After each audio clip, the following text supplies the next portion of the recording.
Welcome to Conversations with Dr. Skip Mason, pastor, preacher, historian, author, teacher, librarian, archivist, world traveler, collector, family historian, avid reader, and creator of the popular Vanishing Black Atlanta Facebook page. But a lot of folks who love history.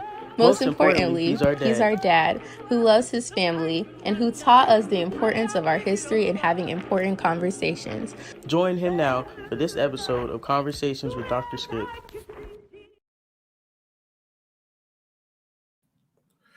Well, good Sunday afternoon, my brothers and sisters. I greet you in the wonderful and marvelous name of our Lord and Savior, Jesus Christ. I am so glad to be back with you for my second season of Conversations with Dr. Skip Mason as we celebrate 150 years of magnificent glory in the Christian Methodist Episcopal Church. I took the month of July off because for me, July is the absolute best month of the year. I was born in July, isn't that right? Sister Toya McQueen, we share a birthday together. So I took time off for some rest and restoration and some rejuvenation, but I am excited to be here today to welcome you back. So gather your CME friends and tell them we're back on for a wonderful conversation. CME150, the road to Cincinnati. All roads lead to Cincinnati. So the conversations for this year will all have to do with our church as we continue our 150th anniversary celebration, but also as we prepare for our general conference, as we welcome and greet, as we will today, some of our newly elected officers for the Connectional Young Adult Ministry. I'm excited to present them to you and the Archives and History Committee. And so over the course of the year, I'm going to be having conversations with many of our committees and commissions. You know, those folks that you see in the back of the discipline whose names appear, who have been appointed, and there's a bishop that chairs and co-chairs. So I'm going to have them. I am looking forward to one-on-one conversations with our Episcopal candidates. I think there may be 13 or 14. And I'm going to ask them the question, why do you want to be a bishop of the Christian Methodist Episcopal Church? And we're going to spend a little time with them leading up to the General Conference. But let me first acknowledge God for this tremendous opportunity. Secondly, let me acknowledge our Senior Bishop, Lawrence L. Reddick, Sister Wendy Jones Reddick, our First Lady, Bishop Kenneth Carter, the Chair of the College of Bishops, and Mrs. Carter, our wonderful College of Bishops and their spouses. Let me also thank tremendously the Communications and Information Technology Committee for their support of this program and format and ministry. Bishop James Walker, Chair, Bishop Thomas L. Brown, Vice Chair, and their spouses, and Dr. Teresa Duhart, who makes so many things happen. So I am eternally grateful to them. But today I want to get into our discussion. First of all, we're going to meet and hear from the newly elected CYAM officers. But before we do that, I am going to bring Reverend Amina McIntyre, the outgoing president of the CYAM, who seemed like she served forever and a day, just to come and just tell us briefly about the wonderful virtual CYYAC conference. And then I'm going to let you do the honors of introducing our wonderful officers, including our new dynamic president, Sister Tiffanie Thompson, and her wonderful slate of officers. Reverend Amina. All right. Hey, Dr. Skip, it's always good to see you. Good to see you, my sister. Yeah, you know, we can chat forever, so I will make sure to keep all of my notes kind of quick because I can't wait for you all to really hear from the new administration and the work that they're doing. First, we do want to thank everybody for coming and joining us on a virtual conference, which was powered by VFairs. And of course, our keynotes included Representative Johanna Hayes, Mayor Randall Woodfin, and the Mayor of the City of Birmingham, Alina Pitts, and the young adult keynote, of course, was Brandy Richard Thompson. We are super grateful, of course, to Dr. Crutchfield, Reverend Agnew, Miss Armisha Walker Harrison, Reverend Butler, and Reverend Cece on their leadership on all the mini tracks. There were so many moving parts to CYYAC as always, and you can actually go back now and see exactly how we function and even get to see the particular workshops that you may not have gotten to see while others were going on. If you go back to the replay, there is a nominal fee, but I promise you the information is so rich, you will absolutely want to check it out and really do to kind of look into and play in V fairs a little bit to see the kind of work that we did. So the young adult specific theme was understanding the assignment. So it featured workshops, events geared toward how young adults are already living and working in their specific location. We often talk about how young adults aren't working in the church and where young adults are, but I have found in my travels that young adults are very often representing the church and already doing their work in their specific location. So we just wanted to highlight that with some newer voices and a few older ones too, just so you can kind of see that the church is absolutely alive and well in all that it is doing. I do also want to mention that one of the things that is also very important to us that happens at CYYAC is the Connectional Young Adult Ministry election. So we are grateful that my administration not only served there 4 years, but also had a wonderful bonus year where we were able to serve and develop Connectional Youth and Young Adult Conference in this new virtual space. And so we've all gained a brand new skill. But one of my joy was to see that we had a new slate of officers elected. And so I would love to go ahead and just say who they are. I've had the privilege of working with each and every one of these persons at some point over my career as a young adult. And so it's almost like just bringing on all my friends, being like, hey, I know all of you. So I'm very excited to introduce you all to people who I already know. And so if you want, I can just go ahead and just start calling their names. Yes, as you call their name, magically they will appear. Magically they will appear. I absolutely love it. So, all right, our first is our newly elected president's sister, Tiffanie Thompson. Hey, Tip. Our vice president, Sister Jamia Grace. And Tiffanie Thompson is from the 5th Episcopal District. Jamia Grace is from the 7th Episcopal District. A secretary, Sister Toya McQueen, the 4th Episcopal District. Assistant Secretary, Brother Yvonne Peterson, the 2nd Episcopal District. The Treasurer, Reverend Leon Parker, now the 5th Episcopal District. And the Chaplain, Reverend Zachary Mullins, also the 7th Episcopal District now. Notice, I think I got all of their relocations right. So I'm so glad to see them and glad to see them continuing the work. I'm so grateful to you all for even supporting me and for your friendship and for the work you've done with me. I cannot wait to see what you all do next with the ministry and where you all go from here. Oh, thank you. Thank you, Reverend Amina. And we got a chance to hear your wonderful final remarks and farewells. And we just thank God for you and your ministry to our church. And we pray you'll get you some rest and restoration before school begins so that you can be ready. But thank you so much. Let's give Amina one final praise hand clap. God bless you, my sister. And thank you for presenting this wonderful slate. And always give your family my regards. Absolutely. Have a wonderful, wonderful rest of the chat. Thank you. Thank you. Well, hello, new officers. Good evening. You can talk back to me. You know, we do call and respond. Well, listen, I'm so glad to have all of you all here. And Sister Tiffanie, I'll begin with you. Tell me now, what does it mean for you to have the mantle passed to you as the president? What are you looking forward to during your term? And tell me a little bit about this wonderful slate of officers. We're going to hear from each of them, but tell me just a little bit about them as well. So good evening, everyone. Thank you, Dr. Skip, for having us on your show this evening. So I'm kind of excited. I think I'm a little bit more excited than I want to lead on, but we have a wonderful group of people that we will be working with. This next 3 years is going to be very challenging for us as we can identify that we have some issues within our own Zion. And my goal is to bring and build peace within our denomination.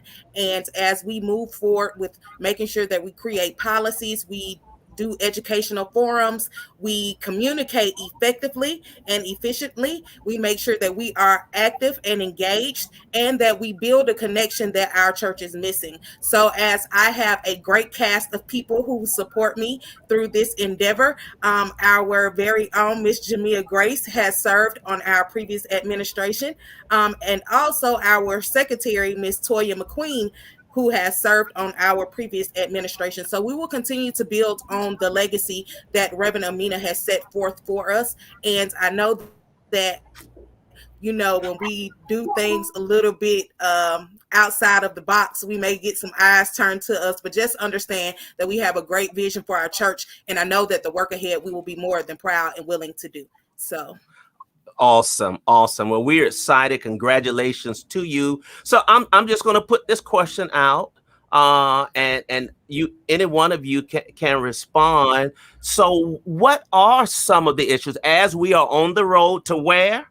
To Cincinnati in 2022. What are some of the, you know, and you don't have to go into real deep detail, but what are some of the concerns, some of the issues that young adults in our church are facing? And anybody can jump in and respond. So we don't have any. Okay, everything is just. But what are some of the things that you feel like you need to tackle? Sure. I'll jump in and respond.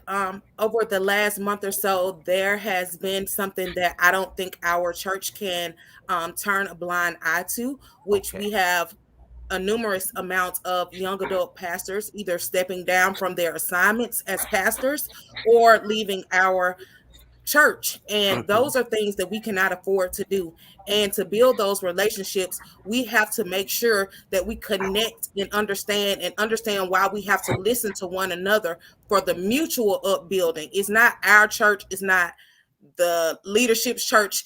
We are a church in one body of Christ, and we have to continue to build on those things, and we cannot afford to lose our young adult pastors. And there has to be a greater conversation, and I don't know if we will lead that conversation, but that is one thing that I know we will have to tackle that I did not expect to have to be faced with, but I understand which and why it has to happen and happen now.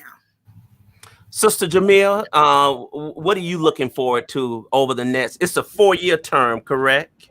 Technically, it's 3 since CYYAC was pushed to 21. So we'll serve 3 years until 2024. I think what I'm looking forward to most is probably the leadership from Tiffanie. Serving with her on the previous administration, I've seen her step up in those leadership roles. We were able to co-chair our young adult retreats together. And so I've seen what she can do. I've seen the love and the passion that she has for not only young adults, but our church as a whole. And so watching her put her vision in motion is probably what I'm looking forward to the most. And then working with like-minded young adults that sees that vision and is able to make sure that we execute it so everybody is included. Absolutely.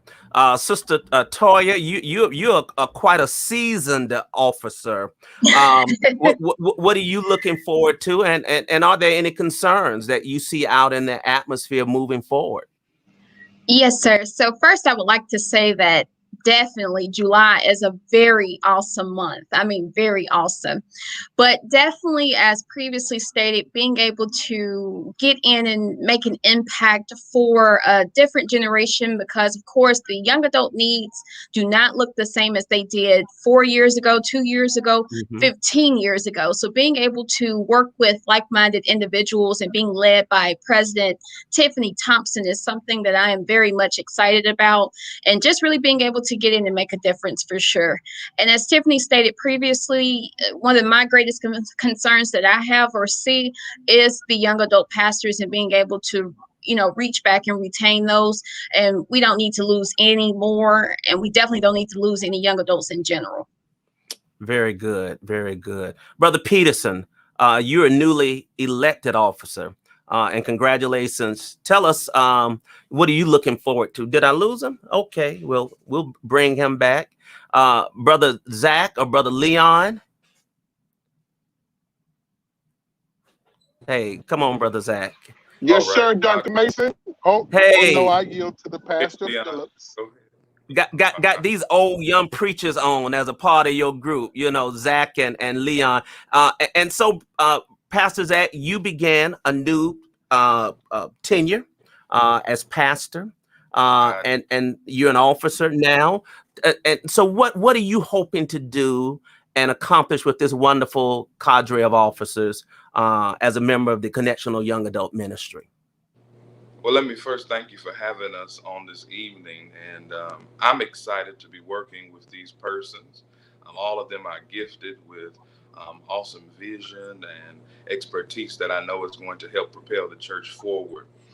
We did talk about, our president did courageously mention our pastors in young adulthood, some leaving appointments, turning down appointments, different things of that nature. But young adults in general, we want to make sure your voice is heard, but also that we're doing all we can to equip our young adults so that they might understand the nuances of General Conference, so that their voice can be heard. Sometimes if you go in overzealous without any history or knowledge of the process, your voice is lost in the sauce. And so one of our major things that we're going to do this year as we approach Cincinnati is make sure that we are training and nurturing young adults so that they understand the process, so that their voice not only will be heard, but will be valued in that process. Absolutely. Absolutely. Pastor Parker, you too have relocated from the first to the fabulous, flourishing fifth. I think that's what Bishop Jefferson Snorton calls it. You're now the elected treasurer. Absolutely. And so tell us, my friend, what are you hoping to contribute to this wonderful cadre of officers? And you know, I've had you and Pastor Zach on before, and we've shared and talked about some of the challenges and issues. But now you're an officer, and you're in an elected position that can help to, you know, effect change. What are some of your thoughts going into this new season? Absolutely. First of all, I'm particularly excited that this team of leaders are together for such a time as this. But one of the things that I love about this group is that we are not afraid to tackle the issues that are before us. And as mentioned from my friends and colleagues, is that there is no secret that there is a mass exodus. And God has given us tools and resources to address it in such a way. And I look forward to working with these young people, my colleagues, my friends, to address those. But furthermore, to sustain the Christian Methodist Episcopal Church as young adults, as the leaders of today, creating the relationships, the platforms, and building the fundamental tools and partnership that's needed to move our church forward. We used to have a connectional theme of from good to great. It's time to go greater. Take it to another level. And I believe that the young adults, along with clergy, lay, young and old, but key, young adults have the wherewithal and the energy, along with the wisdom and the money from our wisdom and sage folks to get it done. That's what I'm excited about for these next 3 years. As it relates to General Conference, we as young adults, we have work to do, not just as far as being present and making sure that we do our annual conferences because of a rule are elected as delegates, but to do the work and to stand firm on what we believe is best, not just for young adults, but for the church. And that's what I love about this team and this group. We are not afraid to speak just for the young adults, but for all of God's children in the Zion of Christian Methodism. Excellent. Thank you. Brother Peterson, you are new to this group. What do you bring? What do you bring to this group? Thank you, Dr. Skip. What I bring is a new idea, a new way with these young adults. I've known pretty much all of them since I've been a young adult. So I think what I bring is just a new way forward for us to communicate, us to make sure that everything that we do, from social media to General Conference, as we were speaking to, making sure that information is disseminated in a timely manner, that we can make sure that we're addressing the young adults and making sure that everything is just on point for the young adults as a whole. So, and thank you. So, Madam President, Madam Vice President, Madam Secretary, Brother Assistant Secretary, Brother Chaplain, Brother Treasurer, what do you all do to galvanize the young adults in this church and tell them to get aboard this train? Because we're headed not only to Cincinnati, but we're headed to greatness. What do you do to galvanize, to reach them? And how do you reach them? I'll go first. So one of the things that we plan to implement are working small groups or creating small groups. And so I think a lot of the times, not our church, but people forget that outside of the church, we do a lot of things. You know, we're lawyers, accountants, engineers, we writing plays, we're doing all of these great things. We're almost being a mayor of a city. Like, we do a lot of stuff outside of our roles in the church. And so creating those small groups, just to stay connected, such as health professionals, you know, the alumni groups, giving spaces for every young adult to be in so nobody feels left out. And so I think if we can start there, then getting them more involved in our Zion wouldn't be as hard as it seems as it is now. And so being able to reach them at a particular space that they can connect with us personally and also spiritually. Mm-hmm. Very good. Anybody else want to comment and add? We're trying to gather the mass of young adults, okay, and tell us how you're going to continue to reach deep down within. Anyone? Well, and also to add to what Jamia previously stated, because of COVID, for sure, we have seen the dire importance of having virtual knowledge or knowledge of the virtual world. And so we definitely want to increase our efforts in being in communicating more effectively and being more engaging innovatively, because again, most of us are at home. Some of us are still off of work. So definitely using those resources and tools to better manage our social media aspects and also implement new items such as the electronic newsletters as well. Excellent. Excellent. Anyone else? Because what if someone says, well, okay, we have officers, but I'm not sure what they're doing. I don't feel as if my voice is being heard, you know, and so I'm trying to connect. I want to stay in this church because I grew up in the church, but I'm just not feeling it right now. And that is a common echo with some people. Okay.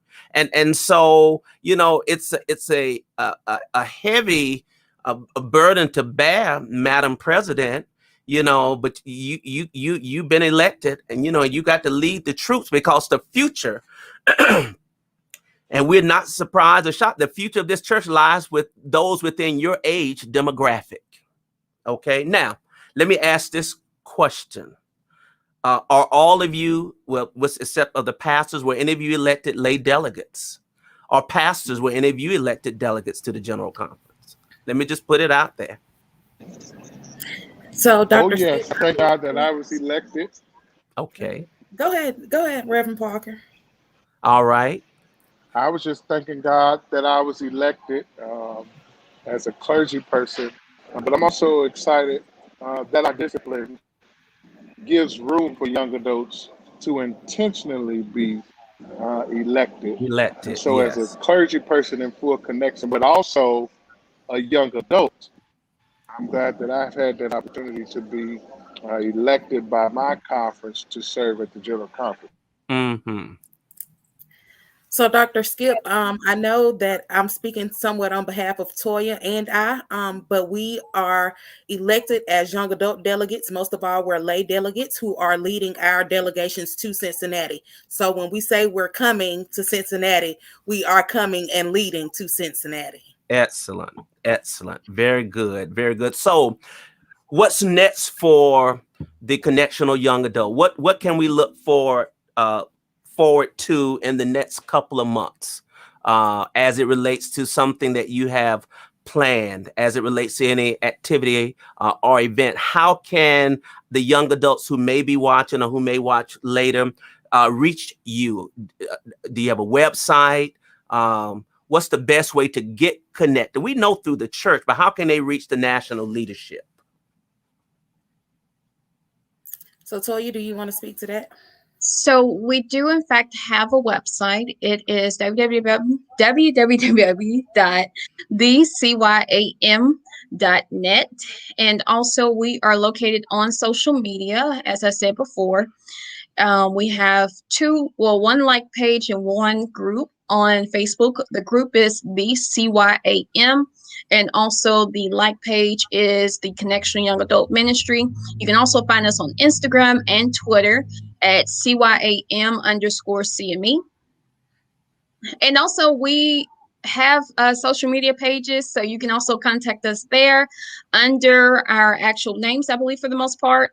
So you can also contact us there as well.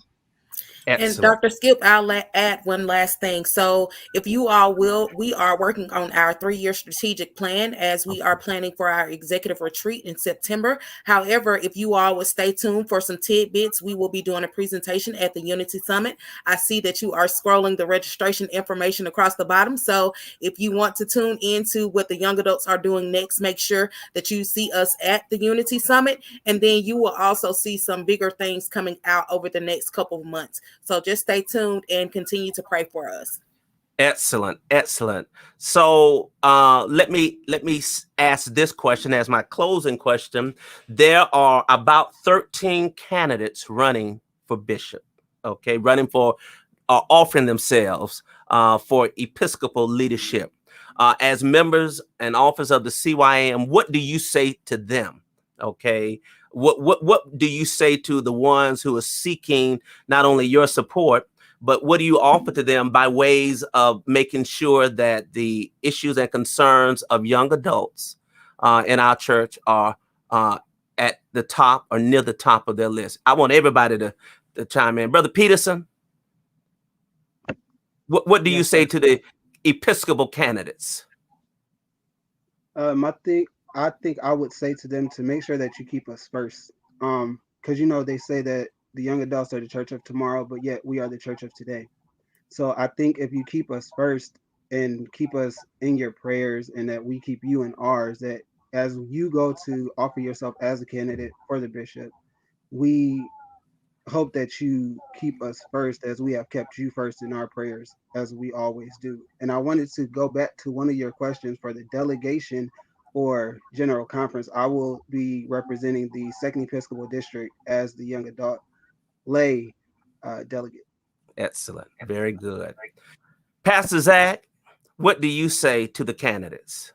As if you hadn't already said it to them already, but I'm going to ask anyway.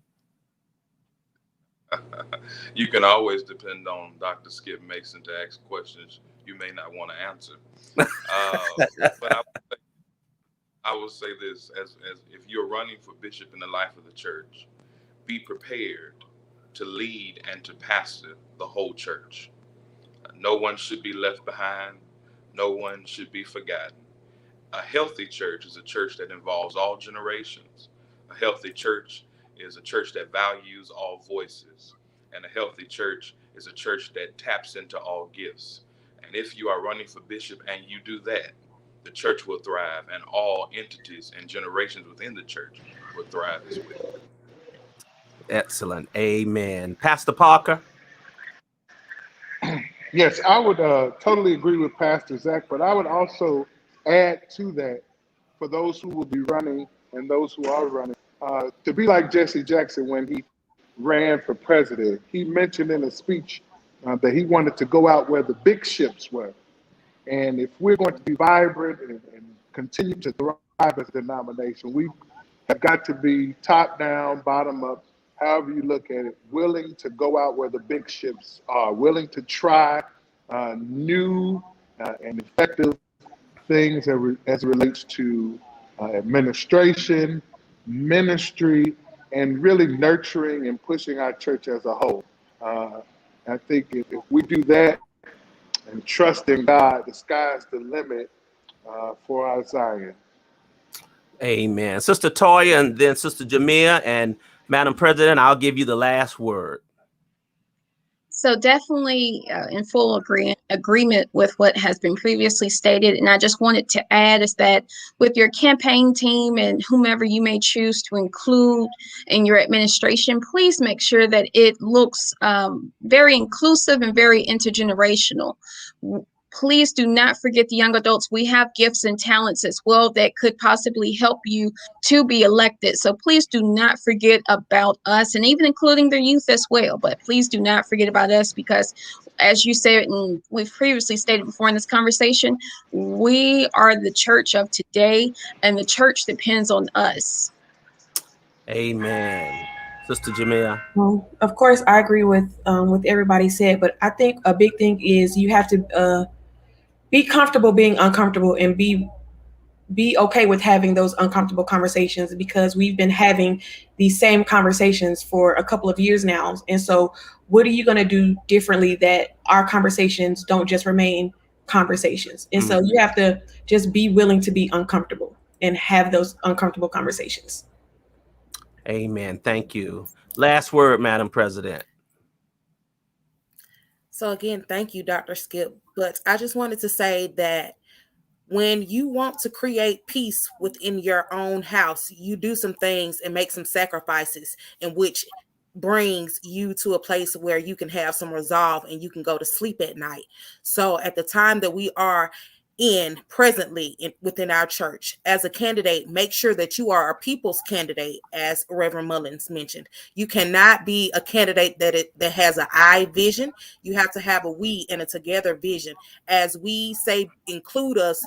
Don't make us an afterthought, or come to us and say, what can we do to include you at this point when you have been running campaigns for over a year. So just make sure that the young adults aren't an afterthought, and understand that we do have a little bit of power when we go to the general conference. So just be mindful and inclusive as we want to build a stronger church, a more peaceful church where we can all grow and build in God's kingdom. So thank you again, Dr. Oh, thank you, Madam President Tiffanie, Vice President, Sister Jamil, Secretary, Sister Toya, Assistant Secretary, Brother Peterson, Chaplain, Pastor Zach, and Treasurer, Pastor Leon. Thank you so much. I could not think of a better group to have to kick off CME 150.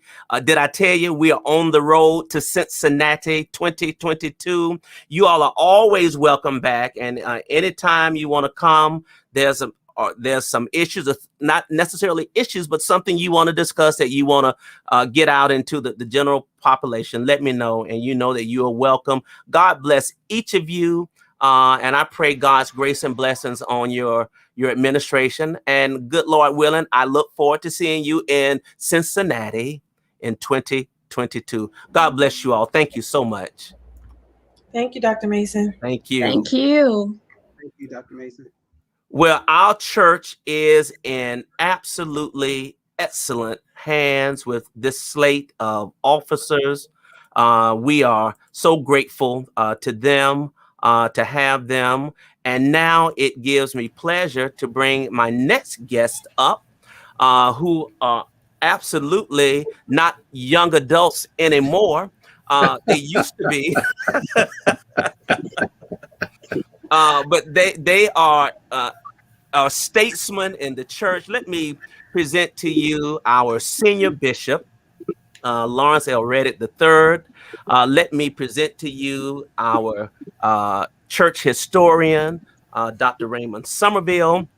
And let me present to you the consultant to the Commission on Archives and History, Brother Lynn M. Hargrove. I'm so glad to have you here to talk about the great work that is taking place, Senior Bishop, with the Commission on Archives and History.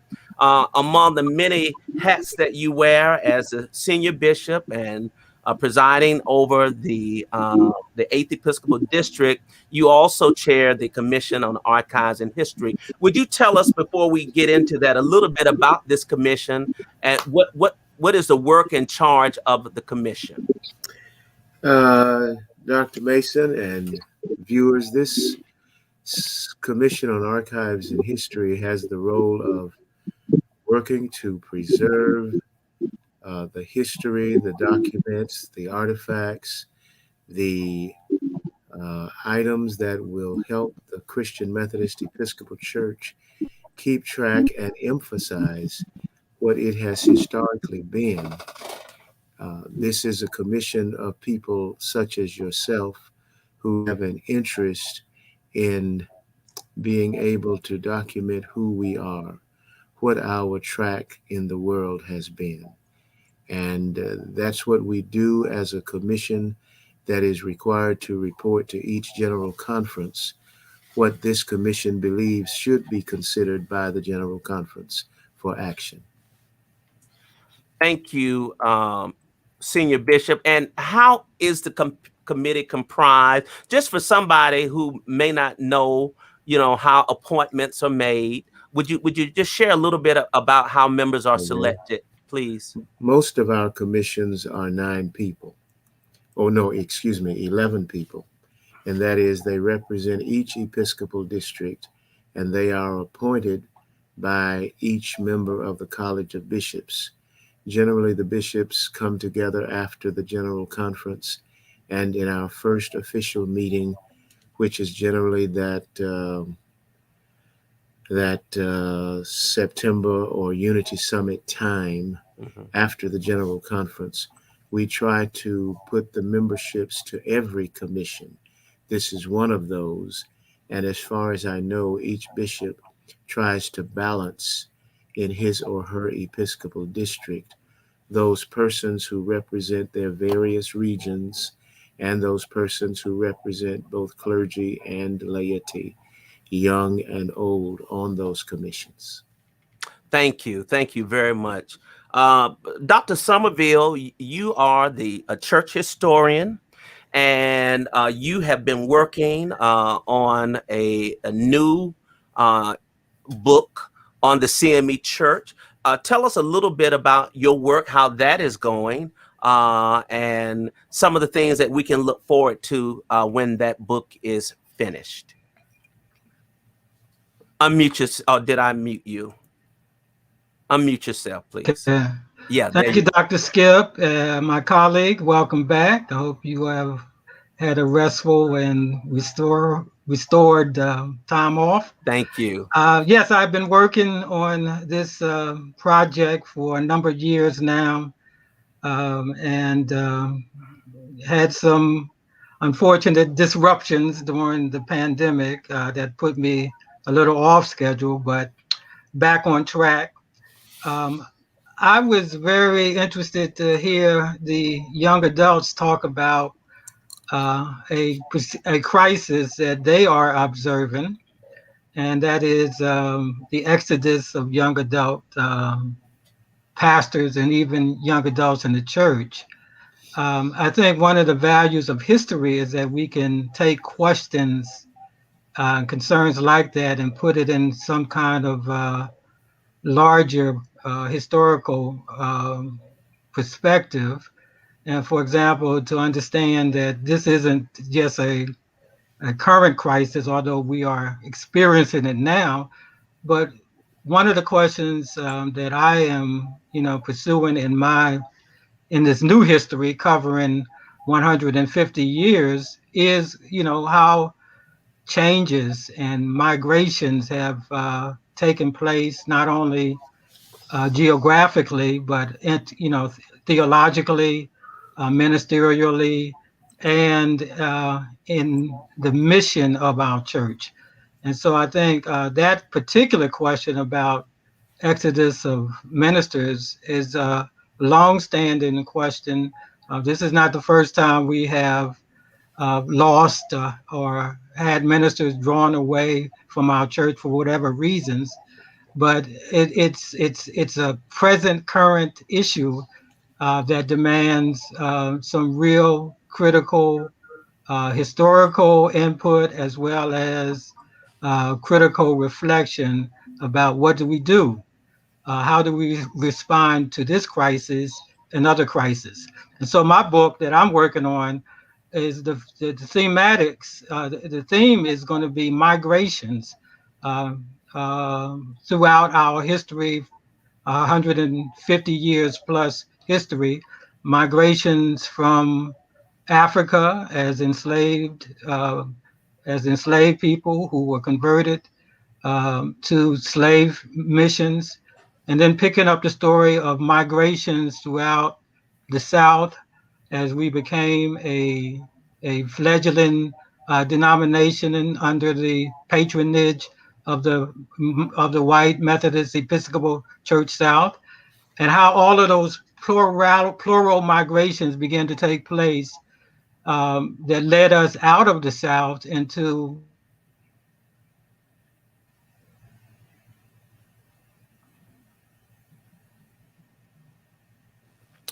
Dr. Sommerville, did we lose you? all of the places. Okay. Am I back? Yeah, you're back now. Okay, and so the theme of multiple migrations is a major portion of how we come to understand who we are now, and in terms of our mission and our future. Wonderful. Well, we're looking forward to that, and of course, a part of your writing, as any of us who've written, deals with research and dealing with archives and collections to find those primary and secondary source of materials. And one of the projects of the Commission on Archives and History has been to deal with our own personal archives. And so, Senior Bishop, you brought on Brother Lynn M. Hargrove, certainly scholar and capable of helping the commission as we are tackling a number of issues. And as a result of that, there are 2 workshops, sessions that are going to be coming up that you've seen some information on. When we look back on September 11th, and then the second one, remembering our past and telling our story. I'm going to ask Brother Hargrove to tell us a little bit about the work that you've been doing with the commission, and talk a little bit about the this particular session. Then Dr. Sommerville, I'll ask you to do the same. And then Senior Bishop, I'm going to ask you to kind of, frame the importance to the church of saving our history, because we know that throughout the denomination, there are people who have lots of rich material that will add to the history. So you can kind of frame that if you would. But Brother Hargrove, good to have you here. Tell us a little bit about the work that you've been doing on behalf of the commission. Absolutely. Thank you so much, Dr. Mason, for having me. In 2019, Bishop Reddick asked me to help consult with the Commission on History and Archives as a result of an erstwhile interaction that he and I had when he was bishop in the first. And I was in college still, doing a senior thesis, and came to Memphis, spent some time in the archive, and just, was really sort of perplexed at its condition. And so have been trying to find ways to organize, better keep track of what is in the archive. And so that's what I've been doing for the last year or so. That's part of what I've been doing for the last year or so, trying to ascertain what is in the CME archive in the headquarters in Memphis, and how to organize it. What are the best ways to take care of those things? We are in conversations with the commission about how to do those. They will offer recommendations to the church at General Conference. The other big project that we are engaged in is a symposium on September the 11th That'll be a virtual symposium. I've got a lot of questions about that. Where is it? It's online. It is. There is a link, in fact, that I'm going to put in the chat. I cannot put it in the chat. I'm not sure how to do that, but I can send the link to Dr. Mason. It's the Eventbrite registration link. Okay. So I can send that to you to post. We want to invite folks who are interested in understanding the role of archives in CME history. This is not just a symposium that is about CME history. I want to be really clear about that this symposium is focused acutely on the act of archiving history. What are the best practices to archive a denominational history? And so we're bringing historians and archivists, scholars, archivists with a big A and with a small a, who have experience archiving CME history. We have invited Reverend Dr. Teresa Fry Brown, who is the historiographer of the AME Church, to give us a keynote, and she's going to share with us some thoughts that she has about archiving history in the AME Church. We thought that would be appropriate because that church has a similar sort of structure and similar sort of racial concerns in terms of its own history. And so she's going to come to us and share some of her thoughts on archiving the denominational level. We've got another panel that looks at the role of our archives in writing CME histories, and Dr. Sommerville is a part of that panel. We've invited some scholars who've written about the CME Church and their history to tell us what are the obstacles of writing about a church and historicizing a church with a disparate archive. And so we are hoping that from that interaction, we will develop better methods, right, to make it easier and more accessible. Thank you so much, Dr. Duhart, for posting that. To make it easier, make it more accessible for people who want to write about the CME Church. Mm-hmm. And so we got that. And then the last panel is a panel of archivists at various institutions that have historical documents that are relevant to the CME Church. And we want them to talk to us about how long they've had those documents, how they got them, what is their interest in the future in archiving CME materials. And so, yeah, that's what the symposium is about. We're excited. We're excited to be bringing together some folks to inform the commission and inform others on what are the best ways moving forward to document our history. Thank you for your work and effort that you have done. It has been a work in progress, certainly over the years. I remember the week that Dr. Sommerville and I and Dr. George Coleman spent in the archives going through the material there. So we are advancing and making progress as well. Dr. Sommerville, tell us just a little bit about the session that you have developed as a part of this effort. Yes, as a result of our conversation with Lynn about the symposium, we realized that we may have another constituency of lay historians, church historians, church secretaries, and just a miscellany of people who are interested in actually writing the history. And so we wanted to have a more hands-on introduction to archives and history. Mm-hmm. And so we have devised a webinar that will look at archives in 4 different areas. The first area will be is what are archive sources?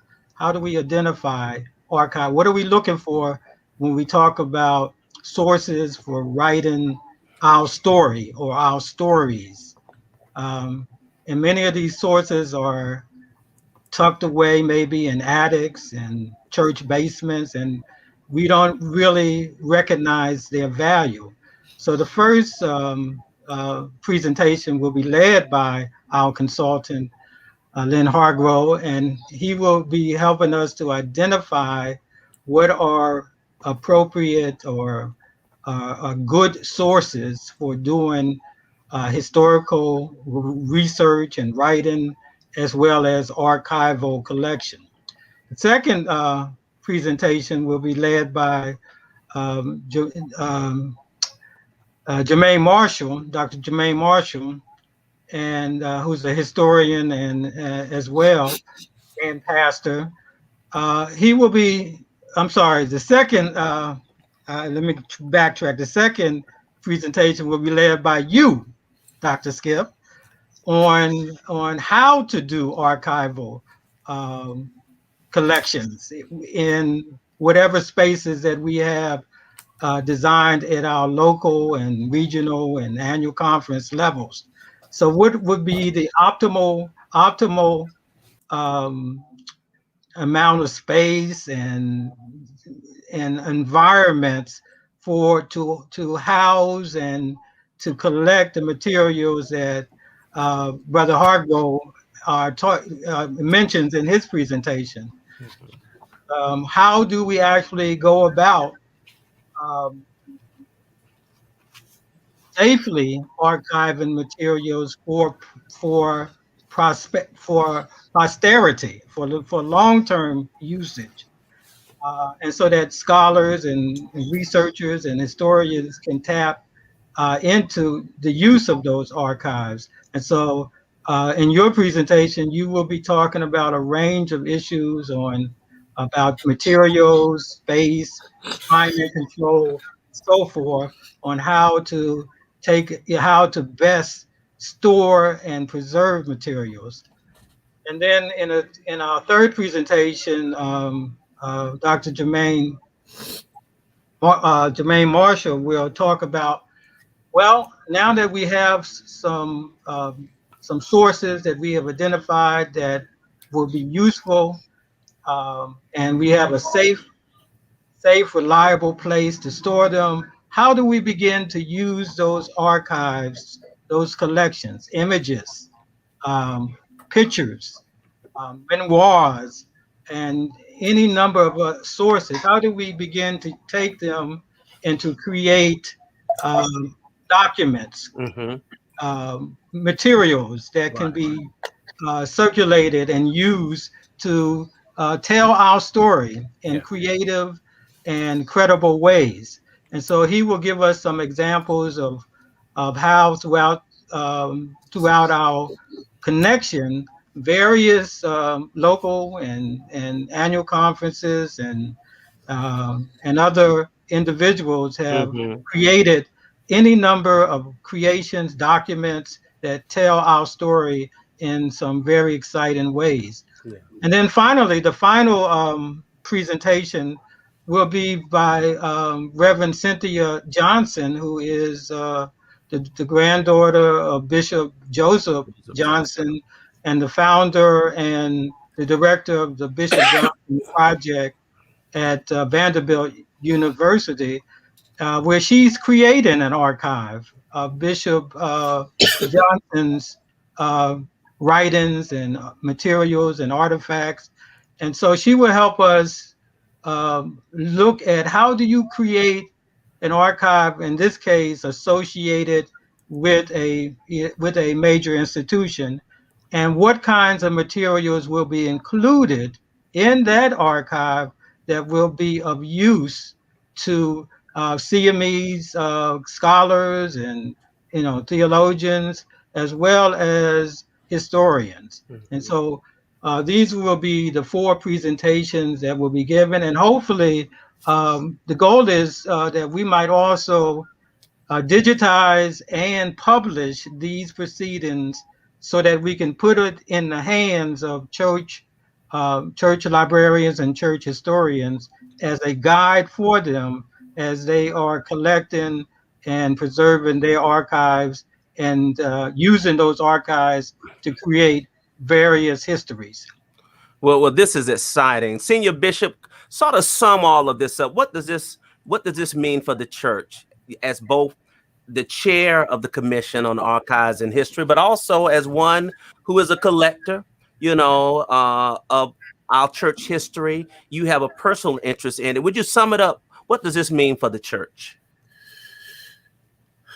For me, keeping our history, being aware of our history, studying our history, preserving materials that relate to it, whether it be tapes of annual conferences, general conferences, CDs, DVDs of our summits, pamphlets written.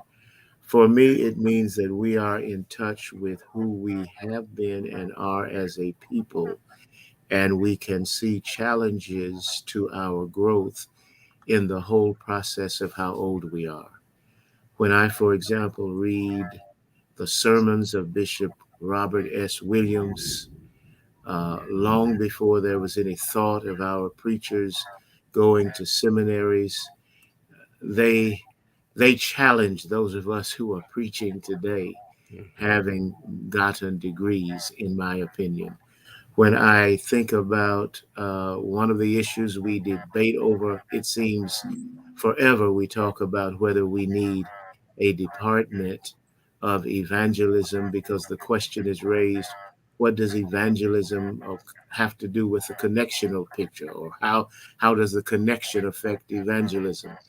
And one day I just happened to be reading the College of Bishops address during the time that department was created. And according to the bishops, they were asking the church to create it so that an evangelist could train our evangelists. Mm-hmm. And the purpose came into focus for me looking back at history. Or you see some things we do. In 82, for example, we created a Department of Social Concerns. In 86, we got rid of it. And you make yourself wonder, as a church, it's one of my questions, do we give some new ideas time enough to take root before we judge them? So I think with the help of these members of this commission, and by the way, I would be remiss if I did not say thank you for the caliber of people the bishops put on this commission. And you saw me got up just to pick up my discipline, because I wanted to say to people, if you want to know who your member on the commission is, they are all named on page 300 in the 2018 Book of Discipline. Reverend George Coleman for District 1 and Dr. Ray Sommerville for District 2, Dr. Patricia Havis for District 3, Mrs. Rothenia Walton for District 4, Mrs. Lydia Cook Williams for District 5, Dr. Herman Skip Mason for District 6, Reverend Chanita Thompson for District 7, Dr. Clarence Kelby Heath for District 8, Reverend Dr. David Isom for District 9, Reverend Moses Akpan for District 10, and Mrs. Jacqueline Odiambo for District 11, who, by the way, makes every commission meeting. Yes. Even though it means 5:00 a.m. for her to be there. Yes, she does. And I don't think we could have asked for a better caliber of persons. You all bring a lot to the table, and I am pleased to work with you. I hope I answered your question. You did, Bishop. Thank you. I knew you were going to make a reference to the discipline. I came prepared to put a picture of you holding a discipline. I'm not sure what year it is, but I know because it was a red cover. But I knew that you were going to make a reference to the discipline. You did. but thank you. Yes, Brother Hargrove, please. I just quickly, because as Bishop Reddick was talking, there's another really important point that makes this work so important. Legacy. I think a lot about this. Bishop Reddick tells stories. I will tell a story. When I was younger, I wanted to interview Bishop Lindsay. I made an appointment to interview him for that very same senior thesis in college. And I went away to Europe on a study abroad, and he died. He died that summer. And I had an opportunity to interview him before I left. And I said, no, I'm going to do it when I get back. And I, to this day, regret it. And all of those things that I saw in his house represent his legacy, represent the legacy of his mentors, represent the legacy of colleges of bishops. What I hope the commission is able to do is to create spaces for people to document their legacies before it's too late. Before we are all sitting and wondering, man, I wish I had an opportunity to interview Bishop such and such, or Reverend such and such, or Reverend such and such. That kind of record keeping work, I cannot emphasize enough how important that is. Last thing I'll say, and I'll shut up. In the archive in Memphis, there are papers that were preserved by B. Julian Smith. And those papers were given to him by W.A. Bell. So there's a line you can sort of track. There's a lineage of work and documents that have been passed down from B. Julian Smith to N. Charles Thomas, from W.A. Bell to B. Julian Smith, from R.S. Williams to W.A. Bell. And these people have kept this work and have preserved it, and that's why it's there. And so, and as you know, similarly are preserving their legacies. And so I think this is an important question for the church, because the church talks a lot about histories, and most of the histories we talk about are stories. And you know, historians want to see a record, right? Records corroborate history, and so it's important that you know, the commission is doing the work that it's doing, trying to create spaces so that people can document and store and preserve their legacies. Excellent point. And I'm so glad you added that context to it.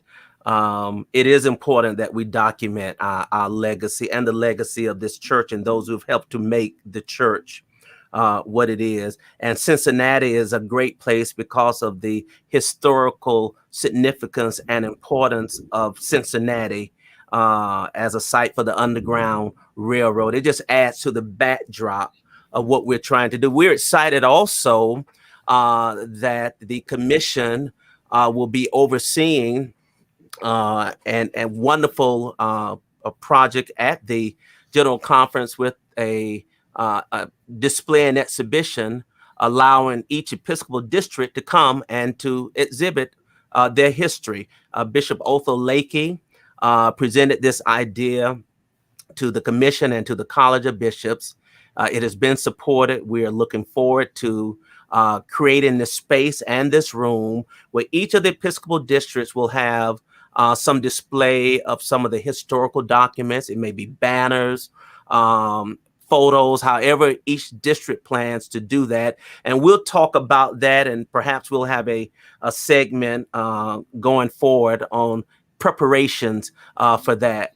It is going to be exciting to see all of the districts displaying some of those wonderful hidden treasures. I'm sure that Dr. Sommerville has been trying to get to over the course of his research. And someone posted in one of the comments that they had a collection of material that belonged to their parents. And I know that there are lots of documents and material that people have, and they just may not fully understand the significance of what they have.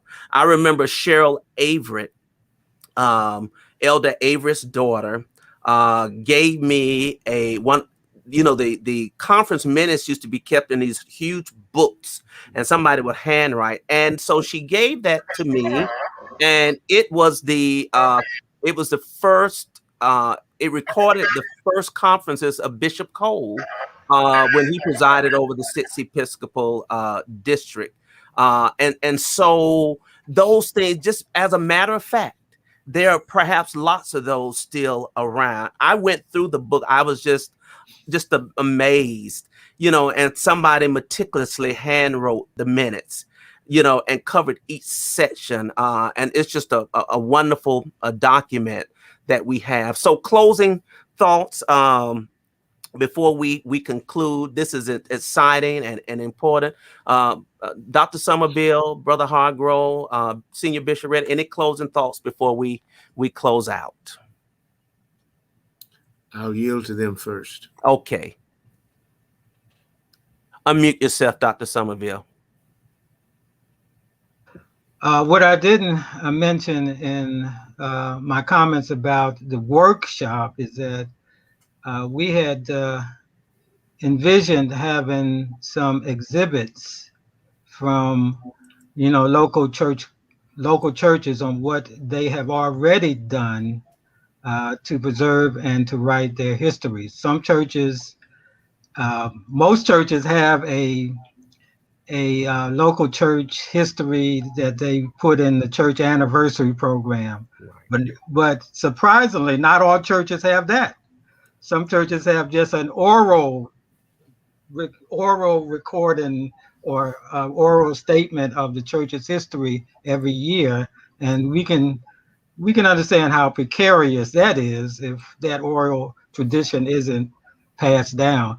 But one of the things that I'm hopeful that with the commission that we can do as a follow-up even to the workshop is to have some virtual conferences or webinars that actually present different kinds of ways local churches have preserved and written their history. So to have, for example, what Bishop Lakey has suggested for the General Conference, for us to have a workshop presenting those local exhibits, and on a variety of fronts, including book length histories that some churches have written, church murals, documentaries, and any number of ways that churches have creatively and constructively documented their history. Thank you, Dr. Sommerville. Any final remarks from you, Brother Hargrove, before we give Senior Bishop Reddick the last word? I also just very quickly just want to thank everyone on the commission for their hard work, and remind them that today is a due date. If they are watching, there is a due date today for some documents to email to me. They will remember what they are. Thank you all for your hard work, and I'm excited. I truly am excited about the work we have ahead, and excited about so many other projects. And just thank you again, Dr. Mason, for this opportunity. Thank you. Senior Bishop Reddick. I want to say thank you to you also for what you've done with the Facebook, the CME When We Were Colored series, how you've helped us in this 150th celebration with what you have done here online. Secondly, you've lifted up the cause of the historical items and how important they are. The work that we are trying to do. I want to lift up the urgency too, because the materials are decaying. Yeah, many of them are, And we've got to do our work to present to the General Conference a way to preserve what we have. But I would say to whoever that person was who wrote and said they have materials and they wonder what to do with them, I hope you will find a way to contact one of us. My email is llreddick3, the number 3, at yahoo.com. And we can at least take part in helping to preserve them. I can't keep them. I have a wife who is reminding me that retirement is coming and all of the things I have will not go into the house we want to live in, she says. So I've got to do something. I have been trying to narrow down what I have and know what I've got to give away. And so we need the archives so that things I have can find a permanent place. And the last thing I want to say is I'm getting excited about reading the history that Raymond Sommerville is writing. And now that I hear about the theme of migration, I'm very excited about hearing that. Yeah. And I look forward to it. Thank you again, Dr. Mason. Thank you, Brother Hargrove, for working with us in this commission. You just saw why he's important. He's driving us to get material to him. He does not let up. Not at all. Not at all. But thank you. And I'll do my best to meet a deadline tonight. We'll do our best, I promise you. But listen, thank you, Senior Bishop and Dr. Sommerville, Brother Hargrove. It's a joy working with you all on the commission. I'm excited about the future of the work that's being done. Some excellent speakers. You all need to register with Eventbrite, and I'll keep that running for over the next month or so. It's free, no charge, but we just need for you to register and be a part, because all of you have in your churches, church historians. Some of you know where the treasures are kept, okay? And we want you to come in and see why it's important that collectively that you help us to build one of the best archives of a denomination.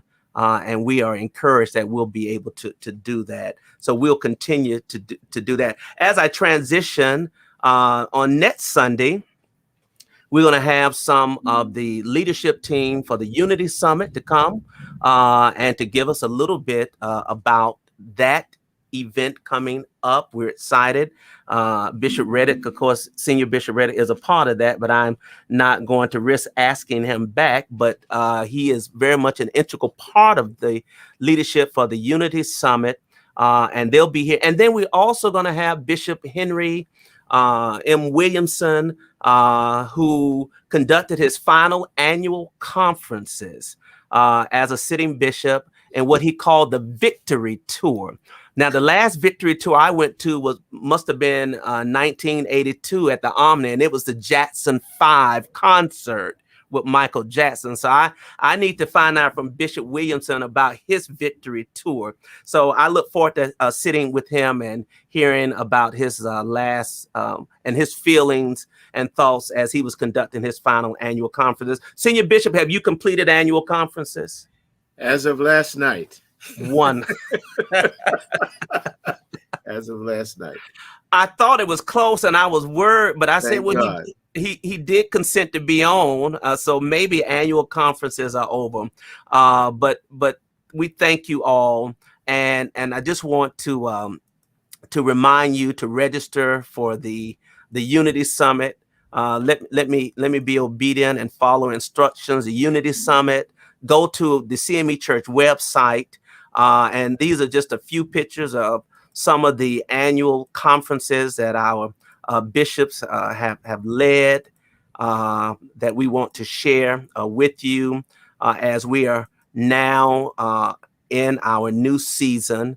And we are grateful for that opportunity. The summer's over. We've had Bible school, virtual Bible school, leadership training school, and all of these. So lots to talk about this year on the road to Cincinnati.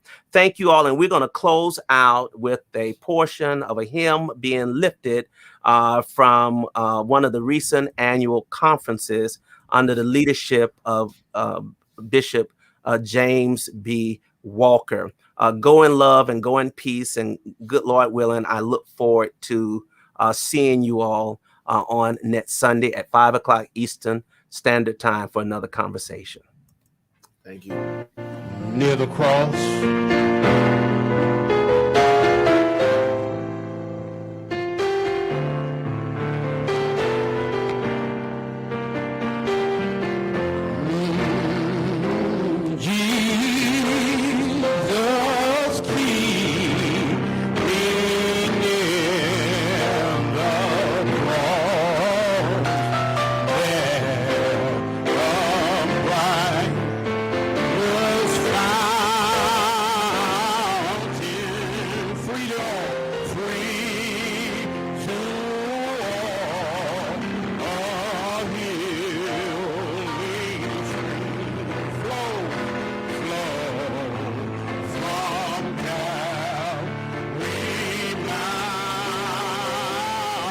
everybody say it.